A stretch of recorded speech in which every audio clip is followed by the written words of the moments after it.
Welcome to Kenton Teaches. Enjoy the video. You start by preparing essentials. Get your Windows XP SB3 ISO and confirm Utm Se is updated. Mount the ISO because the VM needs direct access to the installer and allocate at least one. 5 GB RAM and 10 GB disk, so setup won't fail. Once done, set the VM to use IDE storage and enable BIOS or legacy boot. XP doesn't understand UEFI. Make sure virtualization is enabled in Mac OS settings, and choose a single CPU core to reduce compatibility surprises during installation. You now create the VM, pick 32-bit x86 architecture because Windows XP lacks 64-bit support in most legacy builds, and select BIOS firmware.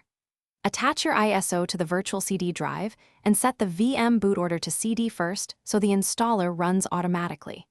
Create an IDE disk image rather than SATA or NVMe, since drivers for those may be missing.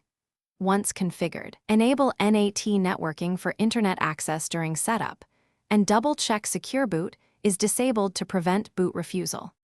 You proceed through the Windows XP installer, accept license, format the virtual disk as NTFS when prompted, and complete the GUI setup. After the desktop appears, immediately install UTM/guest additions or manually add drivers for video, sound, and network to get full functionality.